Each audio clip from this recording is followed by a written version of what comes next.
Hello Weaver, नमस्कार। Class 11th geography का chapter number 3 जिसका शीर्षक है पृथ्वी की आंतरिक संरचना, इस चैप्टर को इस वीडियो के माध्यम से कंप्लीट करेंगे। इससे पहले बताना चाहूँगा फ्रेंड कि चैप्टर नंबर 1 और चैप्टर नंबर 2 ऑलरेडी इस चैनल पे अपलोड कर दिया गया है। यदि आपने उसको नहीं देखा है तो इस वीडियो को देखने के बाद उसे भी आप देख सकते हैं। तो चलिए स्टार्ट करते हैं आज का चैप्टर नंबर 3 जिसका शीर्षक है पृथ्वी की आंतरिक संरचना। दोस्तों, वीडियो शुरू करने से पहले आप सभी से एक रिक्वेस्ट कि यदि आप इस चैनल पर नए हैं तो प्लीज़ चैनल को सब्सक्राइब कर दीजिए। वीडियो अंत तक देखिए, पसंद आए तो लाइक कीजिएगा और अपने दोस्तों तक ज़रूर शेयर करें। तो चलिए शुरू करते हैं। पृथ्वी की प्रकृति के बारे में आप किस प्रकार का अनुमान लगाते हैं? क्या आपके अनुमान के अनुसार पृथ्वी क्रिकेट की गेंद की तरह ठोस गेंद है या एक खोखली गेंद है जिस पर चट्टानों की मोटी परत स्थल मंडल है? क्या आपने कभी टेलीविज़न पर ज्वालामुखी उद्गार दिखाते हुए चित्रों को देखा है? क्या आपको ज्वालामुखी से निकलते हुए गर्म लावा, मिट्टी, धुआं, आग तथा मैग्मा आदि याद है? पृथ्वी के आंतरिक भाग को अप्रत्यक्ष प्रमाणों के आधार पर समझा जा सकता है, क्योंकि पृथ्वी के आंतरिक भाग में न तो कोई पहुंच सका है और न पहुंच सकता है। पृथ्वी के धरातल का विन्यास मुख्यतः भूगर्भ में होने वाली प्रक्रियाओं का परिणाम है। बहिर्जात व अंतर्जात प्रक्रियाएं लगातार भूदृश्य को आकार देती रहती हैं। अंतर्जात क्रियाओं के प्रभाव को अनदेखा कर किसी भी क्षेत्र की भू आकृति की प्रकृति को समझना अधूरा होगा। अर्थात किसी भी प्रदेश की भू आकृति को समझने के लिए भूगर्भिक क्रियाओं के प्रभाव को जानना आवश्यक है। मानव जीवन मुख्यतः अपनी क्षेत्रीय भू आकृति से प्रभावित होता है, इसलिए भूदृश्य के विकास को प्रभावित करने वाले सभी कारकों के विषय में जानना आवश्यक है। यह समझने के लिए कि पृथ्वी में कंपन क्यों होता है या सुनामी लहर कैसे पैदा होती है, यह जरूरी है कि हमें पृथ्वी की आंतरिक संरचना का विस्तृत ज्ञान हो। पिछले अध्याय में आपने पढ़ा कि पृथ्वी का निर्माण करने वाली भूपरपट्टी से क्रोड तक सभी पदार्थ परतों के रूप में विभाजित हैं। यह जानना भी अत्यंत रोचक है कि वैज्ञानिकों ने कैसे इन परतों के संबंध में जानकारी प्राप्त की और प्रत्येक परत की विशेषताओं के बारे में अनुमान लगाया। यह अध्याय इसी विषय से संबंधित है, भूगर्भ की जानकारी के साधन। पृथ्वी की त्रिज्या 6370 किलोमीटर है। पृथ्वी की आंतरिक परिस्थितियों के कारण यह संभव नहीं है कि कोई पृथ्वी के केंद्र तक पहुंचकर उसका निरीक्षण कर सके या वहां के पदार्थ का कुछ नमूना प्राप्त कर सके। यह आश्चर्य की बात है कि ऐसी परिस्थितियों में भी वैज्ञानिक हमें यह बताने में सक्षम हुए हैं कि भूगर्भ की संरचना कैसी है और इतनी गहराई पर किस प्रकार के पदार्थ पाए जाते हैं। पृथ्वी के आंतरिक संरचना के विषय में हमारी अधिकतर जानकारी परोक्ष रूप से प्राप्त अनुमानों पर आधारित है, तथापि इस जानकारी का कुछ भाग प्रत्यक्ष प्रेक्षणों और पदार्थ के विश्लेषण पर भी आधारित है। प्रत्यक्ष स्रोत: पृथ्वी से सबसे आसानी से उपलब्ध ठोस पदार्थ धरातलीय चट्टानें हैं अथवा वे चट्टानें जो हम खनन क्षेत्र से प्राप्त करते हैं। दक्षिणी अफ्रीका की सोने की खान से 3 से 4 किलोमीटर तक गहरी हैं। इसे अधिक गहराई में जा पाना असंभव है, क्योंकि उतनी गहराई पर तापमान बहुत अधिक होता है। खनन के अतिरिक्त वैज्ञानिक विभिन्न परियोजना के अंतर्गत पृथ्वी की आंतरिक स्थिति को जानने के लिए परपट्टी में गहराई तक छानबीन कर रहे हैं। संसार भर के वैज्ञानिक ने दो मुख्य परियोजना पर काम कर रहे हैं।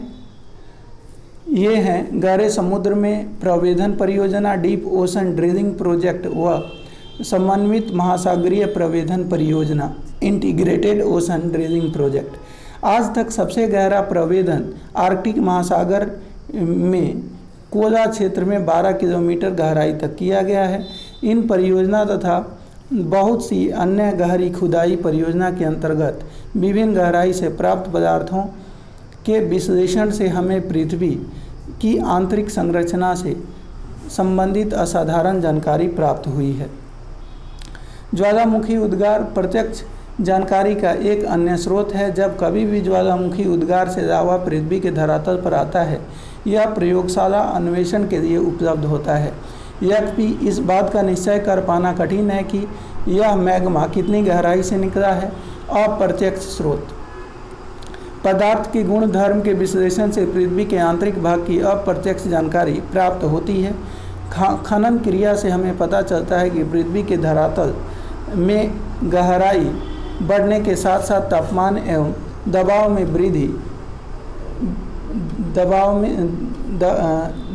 वृद्धि होती है। इतना ही नहीं, हमें यह भी पता चलता है कि गहराई बढ़ने के साथ साथ पदार्थ का घनत्व भी बढ़ता है।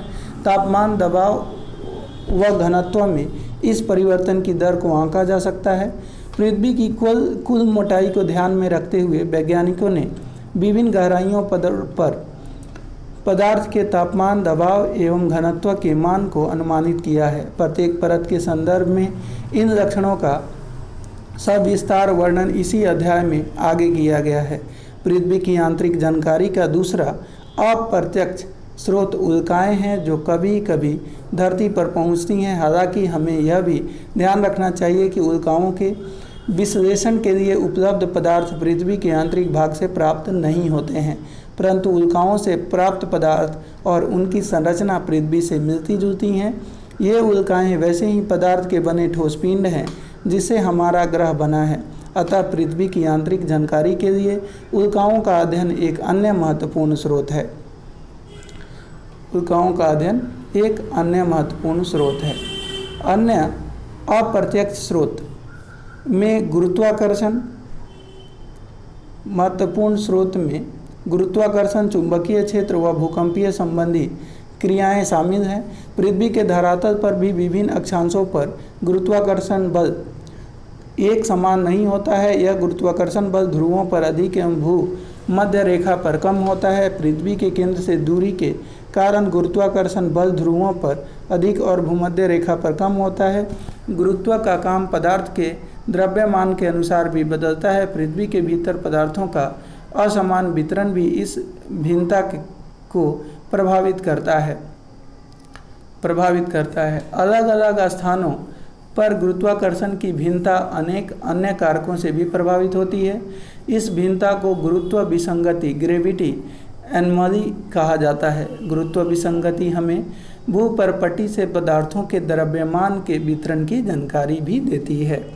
चुंबकीय सर्वेक्षण भी भूपरपट्टी में चुंबकीय पदार्थ के वितरण की भी जानकारी देते हैं। भूकंपीय गतिविधियां भी पृथ्वी की आंतरिक जानकारी का एक महत्वपूर्ण स्रोत हैं। अतः हम कुछ विस्तार से इस पर चर्चा करेंगे। अब भूकंप को जानते हैं। भूकंपीय तरंगों का अध्ययन पृथ्वी की आंतरिक का संपूर्ण चित्र प्रस्तुत करता है। साधारण भाषा में भूकंप का अर्थ है पृथ्वी का कंपन। यह एक प्राकृतिक घटना है। ऊर्जा निकलने के कारण तरंगें उत्पन्न होती हैं जो सभी दिशाओं में फैलकर भूकंप लाती हैं। अब यहाँ पे आप देख सकते हैं ये पी तरंगे, एस तरंगे और धरातलीय तरंगे। पहुँचने का समय और ये आयाम आप देख सकते हैं। भूकंप अभिलेखन। पृथ्वी में कंपन क्यों होता है? प्रायः भ्रंश के किनारे ही ऊर्जा निकलती है।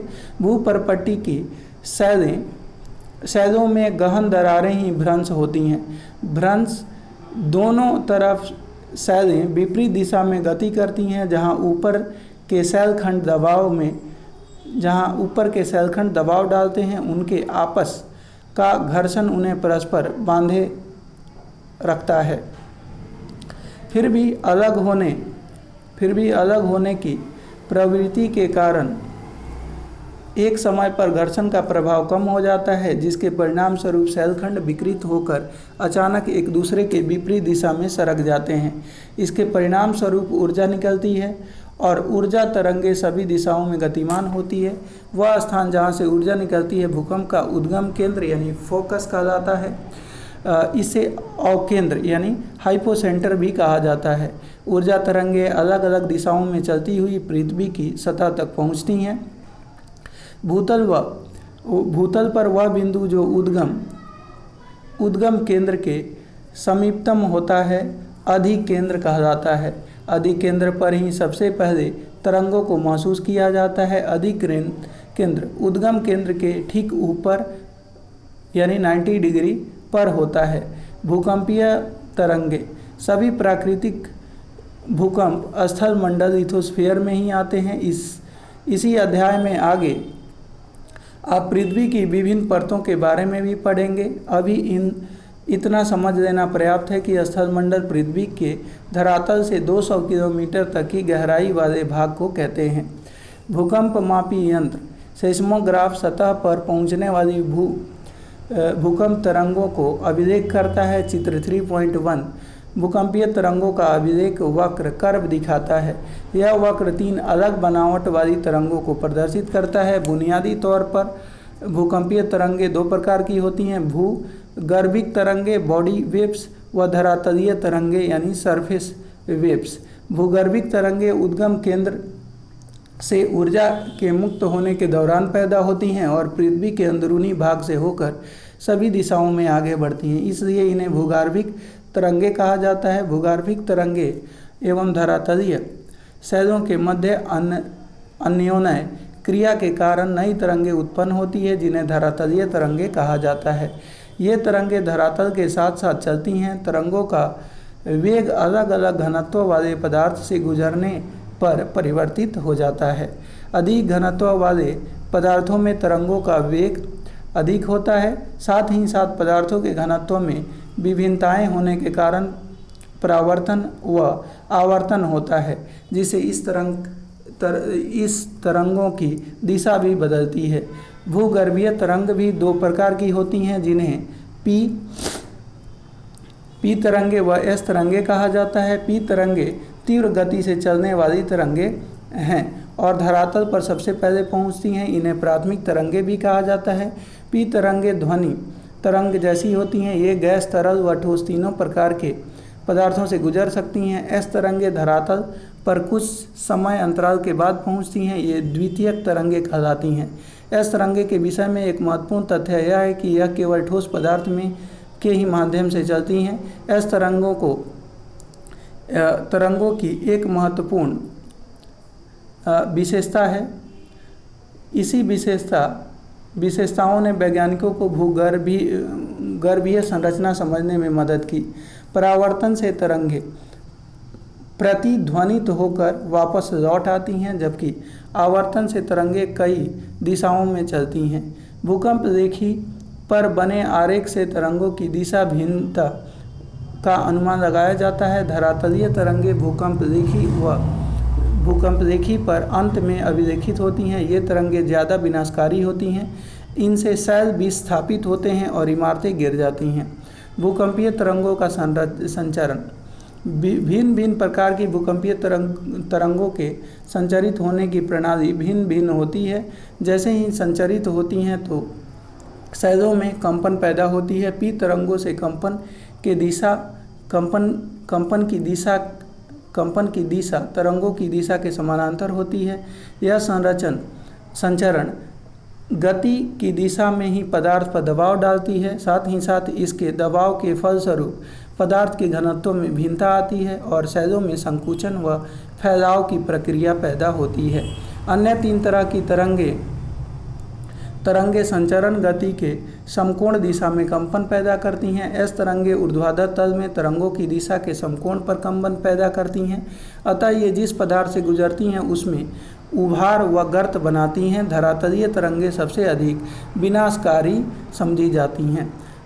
छाया क्षेत्र का उद्भव भूकंप रेखी यंत्र पर दूरस्थ स्थानों से आने वाली भूकंपीय तरंग अभिलेखित होती हैं। यद्यपि कुछ ऐसे क्षेत्र भी हैं जहां कोई भी भूकंपीय तरंगे पी तरंगों को ही दर्ज करते हैं। भूकंपीय तरंग पी तरंगों के ही पहुंचने को दर्ज करते हैं और एस तरंगों को अभिलेखित नहीं करते। अतः वैज्ञानिकों का मानना है कि भूकंप अधिकेंद्र से 105 और 145 के बीच का क्षेत्र, जहां कोई भी भूकंपीय तरंग अभिलेखित नहीं होती, दोनों प्रकार की तरंगों के लिए छाया क्षेत्र है। 105 के परे पूरे क्षेत्र में एस तरंग नहीं पहुंचती है। एस तरंगों का छाया क्षेत्र पी तरंगों के छाया क्षेत्र से अधिक विस्तृत होता है।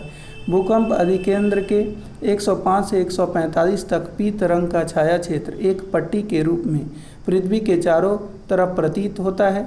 एस तरंगों का छाया क्षेत्र न केवल विस्तार में बड़ा है वरन यह पृथ्वी के 40% भाग से भी अधिक है। अगर आपको भूकंप अधिकेंद्र का पता हो तो आप किसी भी भूकंप का छाया क्षेत्र रेखांकित कर सकते हैं और किसी भूकंप अधिकेंद्र को जानने का विवरण बॉक्स में पृष्ठ संख्या 28 में दिया गया है। भूकंप का प्रकार सामान्यतः विवर्तनिका भूकंप ही अधिक आते हैं। ये भूकंप भ्रंश तल के किनारे चट्टानों के सरक जाने के कारण उत्पन्न होते हैं। एक विशिष्ट वर्ग के विवर्तनिक भूकंप को ही ज्वालामुखी जन्य भूकंप समझा जाता है। ये भूकंप अधिकांशतः सक्रिय ज्वालामुखी क्षेत्र तक ही सीमित रहते हैं। खनन क्षेत्र में कभी कभी अत्यधिक खनन कार्य से भूमिगत खानों की छत ढह जाती है, जिसे हल्के झटके महसूस किए जाते हैं। इन्हें नियत भूकंप कहा जाता है। कभी कभी परमाणु व रासायनिक विस्फोट से भी भूमि में कंपन होती है। इस तरह के झटकों को विस्फोट भूकंप कहते हैं। जो भूकंप बड़े बांध वाले क्षेत्र में आते हैं उन्हें बांध जनित भूकंप कहा जाता है। भूकंप की माप। भूकंपीय घटना का मापन भूकंपीय तीव्रता के आधार पर अथवा आघात की तीव्रता के आधार पर किया जाता है। भूकंपीय तीव्रता की मापन रिएक्टर स्केल के नाम से जानी जाती है। भूकंपीय तीव्रता भूकंप के दौरान ऊर्जा मुक्त होने से संबंधित है। इस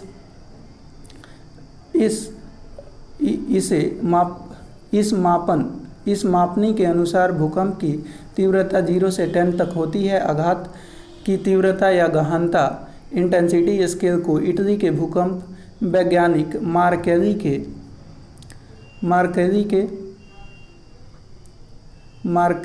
के नाम पर जाना जाता है। यह झटकों से हुई प्रत्यक्ष हानि द्वारा निर्धारित की जाती है। इसकी गहनता 1 से 12 तक होती है। भूकंप के प्रभाव। भूकंप एक प्राकृतिक आपदा है। भूकंपीय आपदा से होने वाले प्रकोप निम्न हैं: भूमि का हिलना, धरातलीय विसंगति, भूस्खलन, पनस्खलन, मृदा द्रवण, धरातल का एक तरफ झुकना, हिमस्खलन, धरातलीय विस्थापन, बांध व तट के टूटने से बाढ़ का आना, आग लगना, इमारतों का टूटना तथा ढांचों का ध्वस्त होना, वस्तुओं का गिरना, सुनामी एक्सेट्रा, ये सारे इसके कारण होते हैं। आप इसको पॉज करके इस फोटो को देख सकते हैं। उपरोक्त सूचीबद्ध प्रभावों में से पहले 6 का प्रभाव स्थल रूपों में देखा जा सकता है, जबकि अन्य को उस क्षेत्र में होने वाले जन व धन की हानि से समझा जा सकता है। सुनामी का प्रभाव तभी पड़ेगा जब भूकंप का अधिकेंद्र समुद्री अधस्थल पर हो और भूकंप की तीव्रता बहुत अधिक हो। सुनामी अपने आप में भूकंप नहीं है, या वास्तव में लहरें हैं जो भूकंपीय तरंगों से उत्पन्न होती हैं।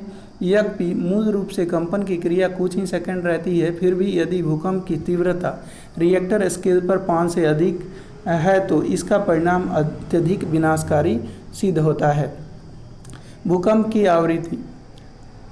भूकंप एक प्राकृतिक आपदा है। तीव्रता के झटकों से जन धन की अधिक हानि होती है। फिर भी ऐसा नहीं है कि विश्व के सभी भागों में तीव्र भूकंप ही आते हैं। केवल वही क्षेत्र जो भ्रंश के समीप हैं ऐसे तीव्र झटके महसूस करते हैं। हम ज्वालामुखी व भूकंप के वितरण का वर्णन अगले अध्याय में पढ़ेंगे। प्रायः यह देखा गया है कि रिएक्टर स्केल पर 8 से अधिक तीव्रता वाले भूकंप के आने की संभावना बहुत ही कम होती है, जो 1 से 2 वर्षों में एक बार आते हैं, जबकि हल्के भूकंप लगभग हर मिनट पृथ्वी के किसी न किसी भाग में महसूस होते हैं। पृथ्वी की संरचना। भूपरपट्टी यह ठोस पदार्थों का सबसे बाहरी भाग है। यह बहुत भंगुर भाग है जिसमें जल्दी टूट जाने की प्रवृत्ति पाई जाती है। भूपरपट्टी की मोटाई महाद्वीप व महासागरों के नीचे अलग अलग है। महासागरों की भूपरपट्टी की मोटाई महाद्वीपों की तुलना में कम है। महासागरों के नीचे इसकी औसत मोटाई 5 किलोमीटर है, जबकि महाद्वीपों के नीचे 30 किलोमीटर तक है। मुख्य पर्वतीय श्रृंखला के क्षेत्र में यह मोटाई और भी अधिक है। हिमालय पर्वत श्रेणियों के नीचे भूपरपट्टी की मोटाई लगभग 70 किलोमीटर तक है। वहीं भूपरपट्टी भारी चट्टानों से बना हुआ है। भारी चट्टानों से बना है। इसका घनत्व 3 ग्राम प्रति घन सेंटीमीटर है। महासागरों के नीचे भूपरपट्टी की चट्टानें बेसाल्ट निर्मित है। महासागरों के नीचे इनका घनत्व 2.7 ग्राम प्रति घन सेमी है। आप इसको ये देख सकते हैं, ये पृथ्वी का आंतरिक भाग है। अच्छे से इसको वीडियो पॉज करके आप पढ़ सकते हैं, देख सकते हैं। मेंटल की बात करते हैं। भूगर्भ में परपट्टी के नीचे का भाग मेंटल कहलाता है। यह मोह अशांतत्य से आरंभ होकर 2900 किमी की गहराई तक पाया जाता है। मेंटल का ऊपरी भाग दुर्बलता मंडल, जिसे अस्थेनोस्फीयर कहा जाता है। अस्थेनो का शाब्दिक अर्थ होता है दुर्बलता। इसका विस्तार 400 किलोमीटर तक आंका गया है। ज्वालामुखी उद्गार के दौरान जो लावा धरातल पर पहुंचता है उसका मुख्य स्रोत यही है। इसका घनत्व भूपरपट्टी की चट्टानों से अधिक है, अर्थात 3.4 ग्राम प्रति घन सेंटीमीटर से अधिक है। भूपरपट्टी एवं मेंटल का ऊपरी भाग मिलकर स्थल मंडल लिथोस्फीयर का निर्माण करते हैं। इसकी मोटाई 10 से 200 किलोमीटर के बीच पाई जाती है। निचली मेंटल का विस्तार दुर्बलता मंडल के समाप्त हो जाने के बाद तक है। क्रोड, जैसा कि पहले ही इंगित किया जा चुका है कि भूकंपीय तरंगों के वेग ने पृथ्वी के क्रोड को समझने में सहायता की है। क्रोड व मेंटल की सीमा 2900 किलोमीटर की गहराई पर है। बाह्य क्रोड तरल अवस्था में है, जबकि आंतरिक क्रोड इनर कोर ठोस अवस्था में है। मेंटल व क्रोड की सीमा पर चट्टानों का घनत्व 5 ग्राम प्रति घन सेंटीमीटर तथा केंद्र में 6300 किलोमीटर की गहराई तक घनत्व लगभग 13 ग्राम प्रति घन सेंटीमीटर तक हो जाता है। इसे यह पता चलता है कि क्रोड भारी पदार्थों मुख्यतः निकेल व लोहा का बना है, जिसे नीफे Ni से निकेल और Fe फेरस, तो निकेल और फेरस के नाम से भी इसे जाना जाता है। ज्वालामुखी व ज्वालामुखी निर्मित स्थल। आपने अनेक बार ज्वालामुखी का चित्र देखे होंगे। ज्वालामुखी वह स्थान है जहाँ से निकलकर गैसें, राख और तरल चट्टानी पदार्थ लावा पृथ्वी के धरातल तक पहुँचती हैं। यदि यह पदार्थ कुछ समय पहले ही बाहर आया हो, अभी निकल रहा हो, तो वह ज्वालामुखी सक्रिय ज्वालामुखी कहलाती है। तरल पदार्थ दुर्बलता मंडल से निकलकर धरातल पर पहुँचती है, जबकि यह पदार्थ मेंटल के ऊपरी भाग में है। यह मैग्मा कहलाता है। जब वह भूपटल के ऊपर धरातल पर पहुंचता है तो लावा कहा जाता है। वह पदार्थ जो धरातल पर पहुंचता है उसमें लावा प्रवाह, लावा के जमे हुए टुकड़े का मलबा, ज्वल खंड सीम यानी पायरोक्लास्टिक डेब्रिज, ज्वालामुखी बम, राख, धूल कण जैसे गैस, नाइट्रोजन यौगिक, सल्फर यौगिक और कुछ मात्रा में क्लोरीन, हाइड्रोजन व आर्गन शामिल होते हैं। ज्वालामुखी उद्गार की प्रवृत्ति और धरातल पर विकसित आकृतियों के आधार पर ज्वालामुखी को वर्गीकृत किया जाता है। कुछ मुख्य ज्वालामुखी निम्न प्रकार की हैं। शेड ज्वालामुखी, शेड वोल्केनोज। शेड ज्वालामुखी की बात करें तो बेसाल्ट प्रवाह को छोड़कर पृथ्वी पर पाया जाने वाले सभी ज्वालामुखी में शेड ज्वालामुखी सबसे विशाल हैं। हवाई द्वीप के ज्वालामुखी इसके सबसे अच्छे उदाहरण हैं। ये ज्वालामुखी मुख्यतः बेसाल्ट से निर्मित होते हैं, जो तरल लावा के ठंडे होने से बनते हैं। यह लावा उद्गार के समय बहुत तरल होते हैं। इस कारण इन ज्वालामुखियों का ढाल तीव्र नहीं होता। यदि किसी तरह निकास नलिका से पानी भीतर चला जाए तो ज्वालामुखी विस्फोट भी हो जाता है, अन्यथा कम विस्फोट होना ही इनकी विशेषता है। इन ज्वालामुखियों में लावा फव्वारे के रूप में बाहर आता है और निकास पर एक शंकु बनाता है जो सिंडर शंकु के रूप में विकसित होता है। मिश्रित ज्वालामुखी, इन ज्वालामुखियों से बेसाल्ट की अपेक्षा ठंडे व शयान यानी गाढ़ा चिपचिपा लावा उद्गार होते हैं। प्रायः ये ज्वालामुखी भीषण विस्फोटक होते हैं। इनसे लावा के साथ भारी मात्रा में ज्वलखंडसीम पदार्थ व राख भी धरातल पर पहुंचती हैं। यह पदार्थ निकासी नदी के आस पास परतों के रूप में जमा हो जाते हैं, जिनको जमाव मिश्रित ज्वालामुखी के रूप में दिखते हैं। ज्वालामुखी कुंड, ये पृथ्वी पर पाया जाने वाला सबसे अधिक विस्फोटक ज्वालामुखी हैं। आमतौर पर ये इतने विस्फोटक होते हैं कि जब इनमें विस्फोट होता है तब वे उन्हें ढांचा बनाने के बजाय स्वयं नीचे धंस जाते हैं। धंसे हुए विध्वंसक गर्त लावा के गिरने से जो गड्ढे बनते हैं ही ज्वालामुखी कुंड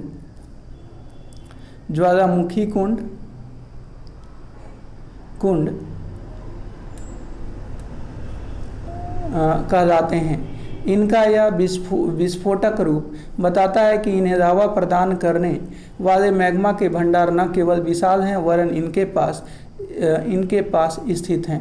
इनके द्वारा निर्मित पहाड़ी मिश्रित ज्वालामुखी की तरह प्रतीत होते हैं। बेसाल्ट प्रवाह क्षेत्र, ये ज्वालामुखी अत्यधिक तरल लावा उगलते हैं जो बहुत दूर दूर तक निकलता है। संसार के कुछ भाग हजारों वर्ग किलोमीटर घने लावा प्रवाह से ढके हुए हैं। इनमें लावा प्रवाह क्रमानुसार होता है और कुछ प्रवाह 50 मीटर से भी अधिक मोटे हो जाते हैं। कई बार अकेले प्रवाह सैकड़ों किलोमीटर दूर तक फैल जाते हैं। और भारत का दक्कन ट्रैप, जिस पर वर्तमान में महाराष्ट्र पठार का ज़्यादातर भाग पाया जाता है, बृहद बेसाल्ट लावा प्रवाह क्षेत्र है। ऐसा विश्वास किया जाता है कि आज की अपेक्षा आरंभ में एक अधिक बृहद क्षेत्र इस प्रवाह से ढका हुआ था। मध्य महासागरीय कटक ज्वालामुखी, इस ज्वालामुखी का उद्गार महासागरों में होता है। मध्य महासागरीय कटक एक श्रृंखला है जो 70,000 किलोमीटर से अधिक लंबा है और जो भी महासागरीय बेसिनों में फैली है। इस कटक के मध्यवर्ती भाग में लगातार उद्गार होता रहता है। अगले अध्याय में हम इसे विस्तार पूर्वक पढ़ेंगे। ज्वालामुखीय स्थलाकृतियाँ, अंतर्वेधी आकृतियाँ। ज्वालामुखी उद्गार से जो लावा निकलता है उसके ठंडा होने से आग्नेय शैल बनते हैं। लावा का यह जमाव या तो धरातल पर पहुंचकर होता है या धरातल तक पहुंचने से पहले ही भूपटल के नीचे शैल परतों में ही हो जाता है। लावा के ठंडा होने के आधार पर आग्नेय शैलों का वर्गीकरण भी किया जाता है। ज्वालामुखी शैल, जब लावा धरातल पर पहुंचकर ठंडा होता है, और पातालीय शैल, जब लावा धरातल के नीचे ही ठंडा होकर जम जाता है। जब लावा भूपटल के भीतर ठंडा हो जाता है तो कई आकृतियां बनती हैं। ये आकृतियां अंतर्वेधी आकृतियां, इंट्रूसिव फॉर्म्स कहलाती हैं। इनमें से कुछ 3.4 में दिखाए गए हैं। बैथोलिथ, यदि मैग्मा का बड़ा पिंड भूगर्भपट्टी में अधिक गहराई पर ठंडा हो जाए तो यह गुंबद के आकार में विकसित हो जाता है। अनाच्छादन प्रक्रिया के द्वारा ऊपरी पदार्थ के हट जाने पर ही यह धरातल पर प्रकट होते हैं। ये विशाल क्षेत्र में फैले होते हैं और कभी कभी इनकी गहराई भी कई किलोमीटर तक होती है। ये ग्रेनाइट के बने पिंड हैं। इन्हें बैथोलिथ कहा जाता है और मैग्मा भंडार के जमे हुए भाग हैं। लैकोलिथ, ये गुंबद नुमा विशाल अंतर्वेदी चट्टानें हैं जिनका तल समतल व एक पायरूपी वाहक नदी से नीचे जुड़ा होता है। इनकी आकृति धरातल पर पाए जाने वाले मिश्रित ज्वालामुखी के गुंबद से मिलती हैं। अंतर केवल यह होता है कि लैकोलिथ गहराई में पाया जाता है। कर्नाटक के पठार में ग्रेनाइट चट्टानों की बनी ऐसी ही गुंबद नुमा पहाड़ियाँ हैं। इनमें से अधिकतर अब पत्रित हो चुकी हैं वह धरातल पर देखी जा सकती हैं। ये रैकोलिथ व बैथोलिथ के अच्छे उदाहरण हैं। रैकोलिथ, फैकोलिथ व सील। ऊपर उठते लावा के कुछ भाग क्षैतिज दिशा में पाए जाने वाले कमज़ोर धरातल में चला जाता है। यहाँ यह अलग अलग आकृति में जम जाते हैं। यदि यह तस्तरी के आकार में जम जाए तो यह रैपोलिथ कहलाता है। कई बार अंतर्वेदी आग्नेय चट्टानों की मुड़दार अवस्था में अपनीत के ऊपर व अभिनति के तल में लावा का जमाव पाया जाता है। ये परतनुमा लहरदार चट्टानें एक निश्चित वाहक नदी से मैग्मा भंडारों से जुड़ी होती हैं जो क्रमशः बैथोलिथ में विकसित होते हैं। यह ही फैकोलिथ कहलाते हैं। अंतर्वेदी आग्नेय चट्टानों का क्षैतिज तल में एक चादर के रूप में ठंडा होना सील या सीट कहलाता है। जमाव की मोटाई के आधार पर इन्हें विभाजित किया जाता है। कम मोटाई वाले जमाव को सीट व घने मोटाई वाले जमाव को सील कहते हैं। डाइक। जब लावा का प्रवाह दरारों में धरातल के लगभग समकोण होता है और अगर यह इसी अवस्था में ठंडा हो जाता है तो एक दीवार की भांति संरचना बनाती है। यही संरचना डाइक कहलाती है। पश्चिम महाराष्ट्र क्षेत्र के अंतर्वेदी आग्नेय चट्टानों में यह आकृति बहुतायत में पाई जाती है। ज्वालामुखी उद्गार से बने दक्कन ट्रैप के विकास में डाइक उद्गार को वाहक समझा जाता है। तो दोस्तों ये चैप्टर कंप्लीट हमने कर दिया। उम्मीद है वीडियो पसंद आई होगी। वीडियो पसंद आया हो तो लाइक ज़रूर करें। धन्यवाद।